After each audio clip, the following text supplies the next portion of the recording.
এ দেশ আমাদের ঠিকানা। আমাদের কোনো মামা খালুর দেশ নাই, বেগম পাড়া নাই। আমাদের পাড়া একটাই, এটি আমার গর্বের বাংলাদেশ।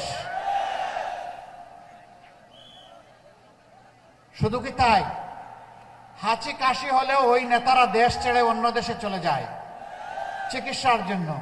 দেশের প্রতি কোনো আস্থা নাই, অথচ তারাই একসময় কেউ না কেউ বাংলাদেশ শাসন করেছেন। তো সেই জায়গাটা গড়লেন না কেন? হাসি কাশির চিকিৎসার জন্য এখন বিদেশে যেতে হয় কেন? কেন এই দেশের উপরে আস্থা নাই? হ্যাঁ, এই দেশটা হচ্ছে আপনাদের টাকা বানানোর মেশিন। জনগণের টাকা হাতিয়ে নেবেন, লুণ্ঠন করবেন, ব্যাংক ডাকাতি করবেন, শেয়ার বাজার লুণ্ঠন করবেন, তারপরে সমস্ত টাকা বিদেশে পাচার করে দেবেন। নিজের ছেলে মেয়েকে বিদেশের মাটিতে লেখাপড়া করাবেন। এখন তো বিয়ে শাদীও অন্য জাতির সাথে হচ্ছে, আপত্তি নাই। আপত্তি এক জায়গায়, যে বাংলাদেশের কোনো মেয়ে এবং ছেলে আপনাদের পছন্দ হয় না।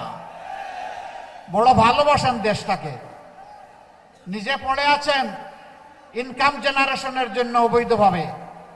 আপনি আসল দেশপ্রেমিক। দেশপ্রেমিকের অভিনয় আমরা এই ভণ্ডামি আর দেখতে চাই না।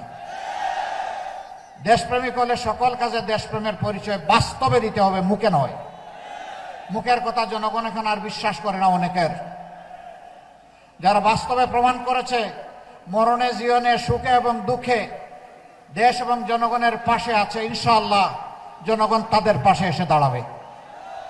আজকে বাংলাদেশের সর্বত্র ন্যায় এবং ইনসাফের পক্ষে, আধিপত্যবাদ বিরোধী, চাঁদাবাজ বিরোধী, দুর্নীতিবাজ বিরোধী, মামলাবাজ বিরোধী একটা সমাজ বিনির্মাণের জন্য জনগণ আজ একাট্টা হয়েছে।